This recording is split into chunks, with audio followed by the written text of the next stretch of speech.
மரணத்தின் விளிம்புலையும் பிரியாத தாயோட பாசம். மத்திய பிரதேச படகு விபத்துல ஒட்டுமொத்த தேசத்தையே அழ வைத்த அந்த ஒரு காட்சி. 20 அடி ஆழத்துல தன்னோட 4 வயது மகனை மார்போடு அணைத்தபடி மீட்கப்பட்ட தாய். எழுந்திரு மகனே என தந்தை கதறிய கதறல் நர்மதை நதிக்கரையே உறைய வச்சிருக்கு. வானிலை எச்சரிக்கை இருந்தும் 40 பயணிகளோட புறப்பட்ட படகு நடு ஆற்றுல தலைகீழாக கவிழ்ந்த கோரம். ஜபல்பூர் பர்கி அணை விபத்தில் பறிபோன 9 உயிர்கள். பூட்டி வைக்கப்பட்டிருந்த லைஃப் ஜாக்கெட்கள். அலட்சியத்தோட உச்சத்தால் சிதைந்து போன டெல்லி குடும்பம். மீட்பு பணியில் இராணுவ வீரர்களையே அழ வைத்த அந்த தாய் மகன் பாச போராட்டம். மத்திய பிரதேச மாநிலம் ஜபல்பூரில் இருக்கிற பர்கி அணை பகுதியில் நேற்று நடந்த அந்த விபத்து ஒட்டுமொத்த தேசத்தையே உலுக்கியிருக்கு. சுற்றுலா பயணிகளோட சென்ற சொகுசு படகு திடீரென ஏற்பட்ட பலத்த சூறாவளி காற்றால நிலை தடுமாறி நர்மதா ஆற்றில் கவிழ்ந்திருக்கு. இந்த விபத்தில் இதுவரைக்கும் 9 பேர் உயிரிழந்த நிலையில் மீட்பு படையினர் மீட்ட அந்த ஒரு காட்சி அங்கிருந்த அனைவரையும் உறைய வச்சிருக்கு.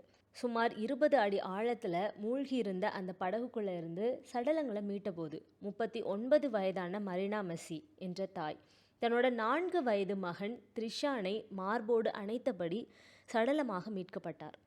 மரணத்தின் விளிம்பிலையும் தன்னோட மகனை காப்பாற்ற வேண்டும் என்ற நோக்கத்தில் அவனுக்கு உயிர் காக்கும் அங்கிய, அதாவது லைஃப் ஜாக்கெட் அணிவித்து அவனை ஒரு நொடி கூட பிரியாம இறுக்கமாக கட்டிப்பிடித்தபடியே அந்த தாயோட உயிர் பிரிந்திருக்கு. மீட்பு பணியில் ஈடுபட்ட இராணுவ வீரர்கள் அந்த தாயோட பிடியிலிருந்து குழந்தையை பிரித்தெடுக்க முடியாமல் கண்ணீர் விட்டுருக்காங்க. இந்த குடும்பம் டெல்லியில இருந்து ஜபல்பூர்ல இருக்கிற தங்களோட உறவினர் வீட்டு கிரக பிரவேசத்துக்காக வந்திருக்காங்க. விபத்தின் போது மரினாவோட கணவர் பிரதீப் மெஸ்ஸி மற்றும் அவரோட மகள் எப்படியோ தப்பிச்சு கரை வந்து சேர்ந்திருக்காங்க. ஆனா தன்னோட கண்ணெதிரே மனைவியும் மகனும் சடலமாக மீட்கப்பட்டதை பார்த்து அந்த தந்தை கதர்னது கல்நெஞ்சியும் கரைய வைப்பதாக இருக்குது. விபத்து நடந்த அந்த வியாழக்கிழமை ஈவினிங் 6 மணி அளவில் நர்மதை ஆற்றில் 40லேருந்து 50 கிலோமீட்டர் வேகத்தில் பலத்த சூறாவளி காற்று வீசக்கூடும் அப்படின்னு ஏற்கனவே வானிலை ஆய்வு மையம் எச்சரிக்கை விடுத்திருக்காங்க. ஆனால் அந்த எச்சரிக்கையும் மீறி 40க்கும் மேற்பட்ட பயணிகளோட இந்த சுற்றுலா படகு இயக்கப்பட்டிருக்கு. படகு நடுக்கடலில் போயிட்டு இருக்கும்போது ராட்சத அலைகளால் படகு ஒரு புறமாக சரிய தொடங்கியிருக்கு. தப்பி பிழைத்தவர்களின் வாக்குமூலப்படி உயிருக்கு ஆபத்தான நிலையில் இருந்தப்போ கூட பயணிகளுக்கு லைஃப் ஜாக்கெட்ஸ் வழங்கப்படலை.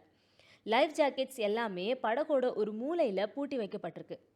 மேலும் படகு மூழ்க தொடங்கிய கடைசி நிமிடத்தில் தான் அவை விநியோகம் செய்யப்பட்டதாகவும் அதிர்ச்சி தகவல் வெளியாகியிருக்கு. மரினாவோட கணவர் பிரதீப் தானும் தன்னோட குடும்பமும் அணிவதற்கு லைஃப் ஜாக்கெட்ஸ் தேடிய போது அதுக்குள்ள படகு தலைகீழாக கவிழ்ந்துருச்சு. இதில் கொடுமை என்னன்னா, படகு கவிழ்ந்த பிறகுலேருந்து 1 மணி நேரத்துக்கு எந்த அதிகாரப்பூர்வ மீட்பு படையினரும் அங்கே வரலை. அருகில் இருந்த கிராம மக்கள் மற்றும் மீனவர்கள் தான் கயிறுகளை வீசி தண்ணீரில் தத்தளித்து கொண்டிருந்த 22 பேரை தங்களோட சிறிய படகுகள் மூலமாக மீட்டிருக்காங்க.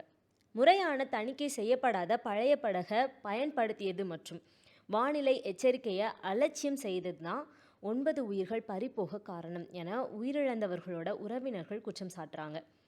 மருத்துவமனையில் தன்னோட மகனோட முகத்தை மூடியிருந்த துணியை மீண்டும் மீண்டும் விலக்கி பார்த்த பிரதீப், எழுந்திரு மகனே, ஏன் அமைதியாக இருக்கிற? உன்னோட மௌனம் என்னோட இதயத்தை கிழக்குதுன்னு கதறி அழுதது அங்கிருந்தவர்களை தேற்ற முடியாமல் தவிக்க செஞ்சிருக்கு. முதற்கட்ட விசாரணையில் படகு நிர்வாகத்தோட அலட்சியமே இந்த விபத்துக்கு முக்கியமான காரணம்னு சொல்லப்படுது. முறையான பாதுகாப்பு உடைகள் வழங்கப்படலை அப்படின்னும் வானிலை எச்சரிக்கையை மீறி படகு இயக்கப்பட்டதாகவும் தப்பி பிழைத்தவர்கள் குற்றம் சாட்டுறாங்க. பிரதமர் நரேந்திர மோடி மற்றும் மாநில முதல்வர் மோகன் யாதவ் ஆகியோர் இந்த விபத்துக்கு ஆழ்ந்த இரங்கல் தெரிவித்ததோட உயிரிழந்தோர் குடும்பங்களுக்கு நிதியுதவியும் அறிவிச்சிருக்காங்க. மரணத்தின் பிடியிலையும் தன்னோட மகனை விடாமல் அணைத்திருந்த அந்த தாயோட அன்பு ஒரு தீராத சோகத்தின் அடையாளமாக அங்கே எஞ்சி நிற்குது. வெறும் சுற்றுலாவுக்காக செஞ்ச ஒரு குடும்பம் இன்னைக்கு இப்படி ஒரு கோரமான முடிவை சந்திக்கும்னு யாருமே நினச்சி பார்த்துருக்க மாட்டாங்க. மரணத்தின் பிடியிலையும் தன்னோட மகனை விடாமல் அணைத்திருந்த அந்த தாயின் அன்பு ஒரு தீராத சோகத்தின் அடையாளமாக அங்கே எஞ்சி நிற்குது. ஆனால் இங்கே நாம் கேட்க வேண்டிய கேள்வி ஒன்றே ஒன்று தான். வானிலை எச்சரிக்கை இருந்தும் அந்த படகு ஏன் இயக்கப்பட்டது? பயணிகளோட உயிர் காக்கும் அங்கிகளை, அதாவது லைஃப் ஜாக்கெட்களை பூட்டி வைத்திருந்தது யாரோட பிழை? இந்த விபத்து ஒரு இயற்கை சீற்றம் அல்ல. இது அதிகாரிகளோட மற்றும் படகு நிர்வாகத்தோட அப்பட்டமான அலட்சியம். 9 உயிர்களை பழிவாங்கிய இந்த சம்பவத்துக்கு காரணமானவர்கள் மீது கடுமையான நடவடிக்கை எடுக்கப்படணும் அப்படிங்கிறது தான் எல்லாரோட கோரிக்கையாக இருக்குது. இந்த துயரமான சம்பவம் குறித்து உங்களோட கருத்து என்ன? இனி வரும் காலங்கள்லையாவது இது போன்ற சுற்றுலா தலங்களில் பாதுகாப்பு உறுதி செய்யப்படுமா?